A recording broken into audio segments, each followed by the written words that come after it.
Birth providers.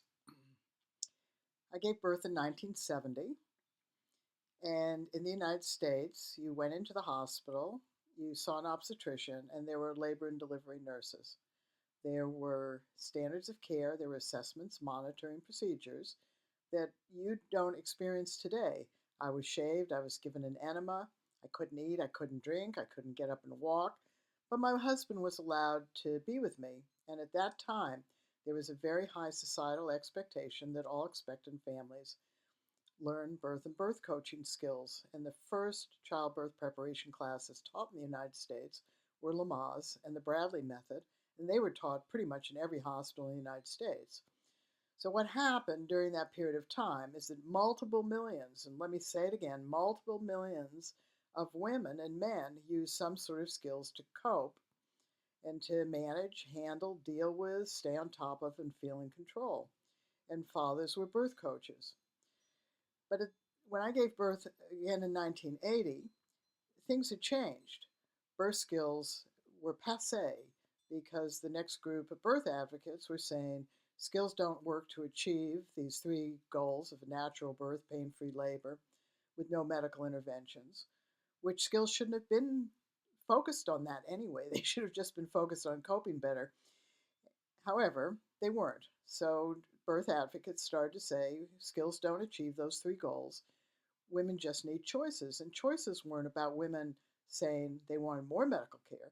It was about women wanting to say no to medical care. So when I gave birth in the 70s and the 80s, pretty much the conversation was already divided between people who were advocates of natural birth and the rest of everybody.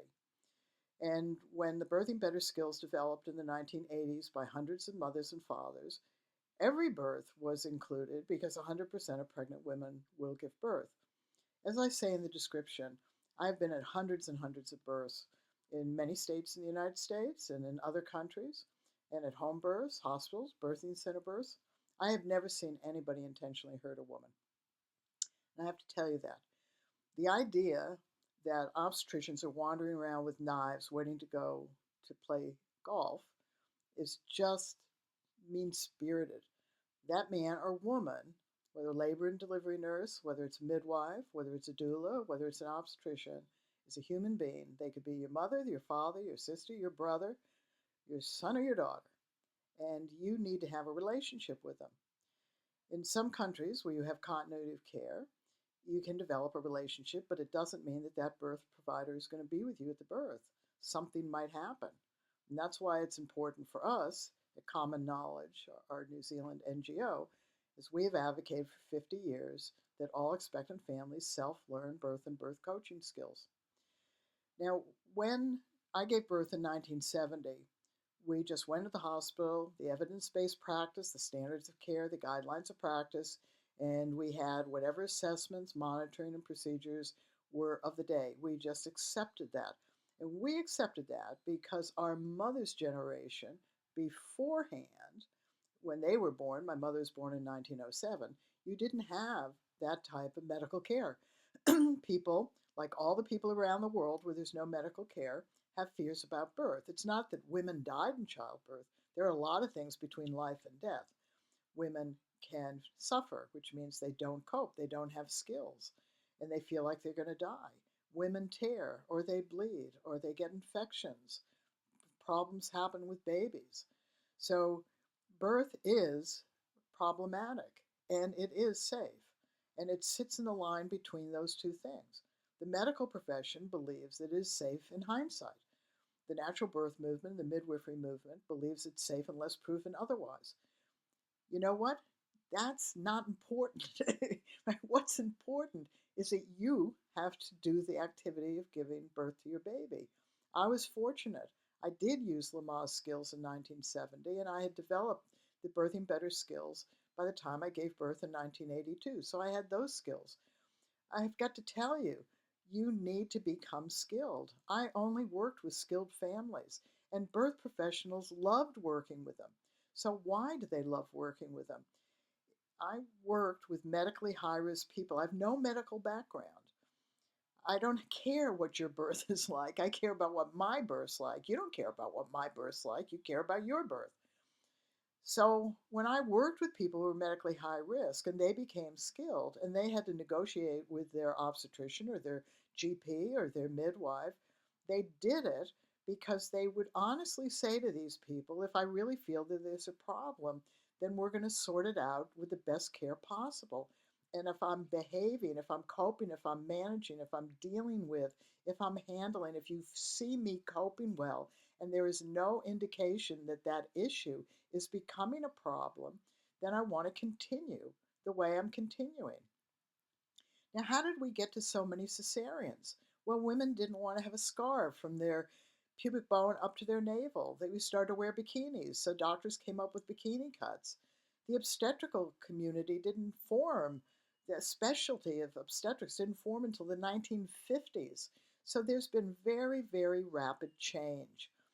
Doctors are doctors. They're not your best friend. Midwives are midwives. They shouldn't be your best friend. They're not going to be with you to raise your child. So you need to understand that giving birth is your responsibility. You may choose where you want to give birth and end up someplace else. You may choose to give birth in the hospital and find yourself birthing on the way to the car, on the way to the hospital in the car. You may choose to have no medical interventions, but when you come down to it and you make a list of them, there are 28 that the natural birth movement wants you to avoid. That's too many. Why, if you are induced, is that not a natural birth? So what if you're induced? If you have skills, get on with it. If you have somebody who's rude to you, so what? Maybe they had a bad day. Maybe they're not feeling well. Get on with it. Just use your skills. You have bad days. People who live around you don't always like how you behave. You don't always feel comfortable with your partner, your children, or your work. So get on with it. If you're skilled, that's what you will do. Now, people say to me, but isn't a home birth and birthing with a midwife better? Who knows? You know, hmm, it's your birth. Women who birth at home don't always have skills, and women who birth at home sometimes have problems. And the same in the hospital. Are you going to have more fiddle and faddle if you go to the hospital? Sure. And if you don't want that, don't ever go to a doctor. Unless you are in a state or a country where demands or requires legally for you to be in a hospital, if you don't like what they're going to do in their sphere where they're trying to protect you and your baby and to prevent you from suffering, don't go. It's as simple as that. If you do go, become skilled. Why should you become skilled? First of all, it's relaxing to the birth professionals around you if they see you coping. Birth is made up of two components: your ability to cope, or if not, suffer, and any issues or risks that become problems. Risks do not mean that the problem is going to happen. It means there is a potential that it happens. So if you, for instance, are having twins and you want to have a vaginal birth with twins, which is your choice, unless it's legally not, you're not able to make that choice, and you behave like you're suffering, then those care providers do not want you to suffer. They're your mother or your father or your aunt or your uncle. They don't want you to suffer. So they use their skills, whether you like those skills or not, to prevent the suffering. They don't want you and your baby to be at risk. So they will use their skills to try to prevent any issues or risks from becoming problems. So it's really important for you to understand that if you go into the sphere of a hospital, you're going into their sphere. Your job, if you want to negotiate with them, is not to bring a birth plan that's as long as your arm.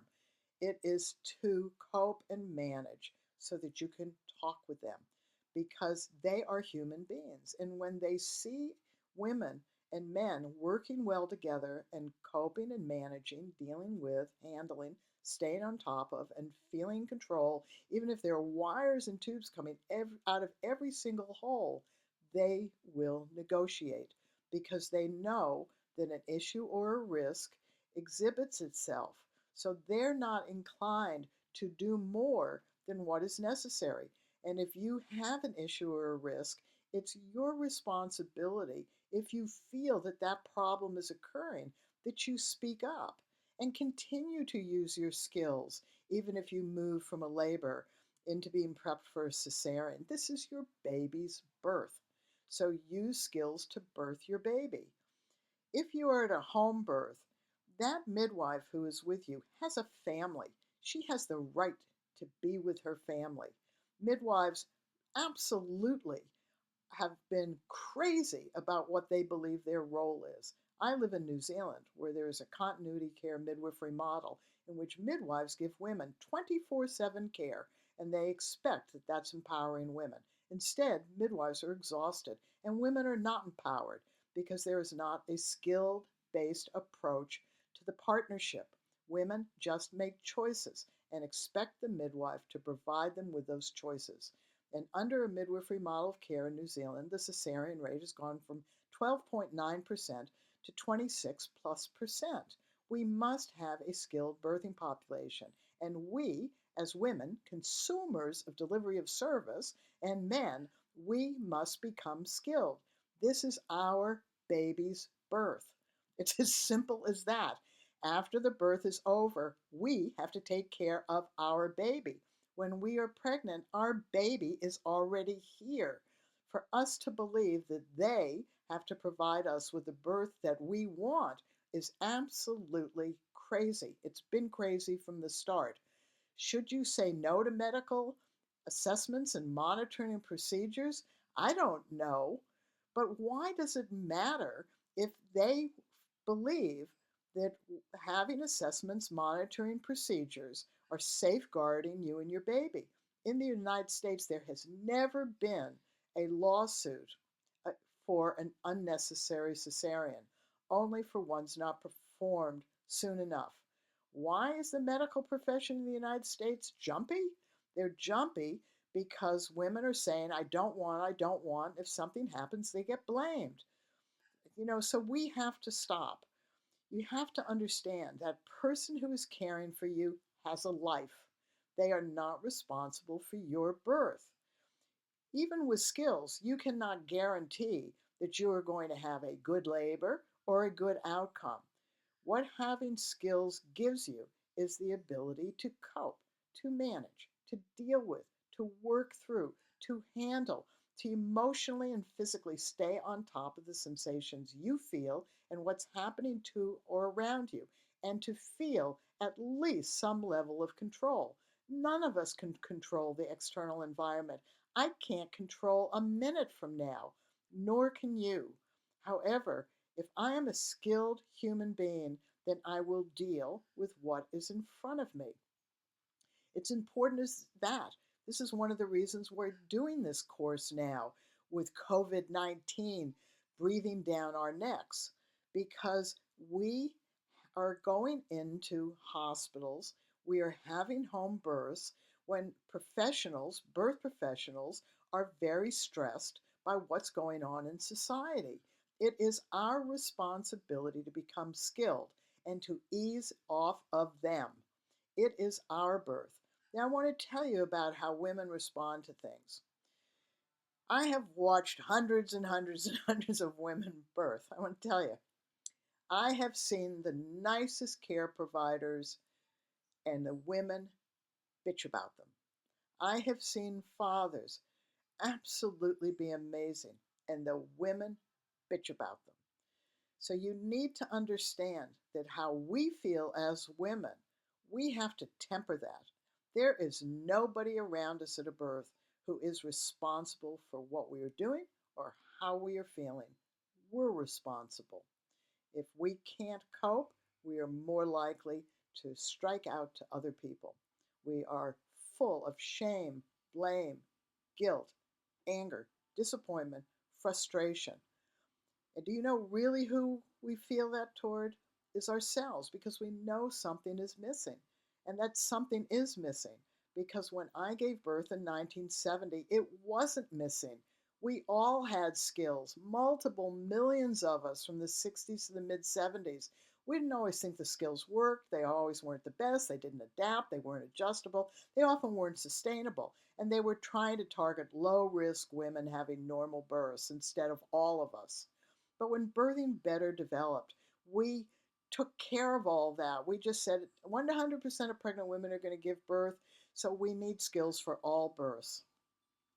It's really important for you to understand that when the natural birth movement, home birth, and midwifery movement co-joined in the 80s, and the famous authors came out and just kept dividing birth into home versus hospital, midwife versus obstetrician, natural versus medical, no interventions versus interventions, we have just screwed ourselves as women. We can't do this to each other. We cannot look at each other and go, I had a home birth, you had a hospital birth. We can't look at our children and go, he was my cesarean, she was my home birth. We have to stop this. It's ugh. So if you think I'm a cranky old woman, I am. If I have convinced you to become skilled, become skilled. Dads out there, you're a human being. Humans love to be skilled. Learning to coach a woman in childbirth is a no-brainer, and it is not rocket science. You breathe the same way she does, your body does the exact same thing. You have a slightly different appendage, but everything about Birthing Better is our shared common human knowledge and skills. So get stuck in and you take responsibility for yourself and thank the care providers around you. Whoever they are, however they behave, whether you like them or not, they have taken time out of their life to care for you, and you need to care for them. And the best way to do it is show them what a skilled birthing woman and a skilled birth coaching dad or other looks like. You look calmer, you look more relaxed, you're able to discuss things with them, you don't look like you're suffering, and those issues or risks you might have are less likely to become problems.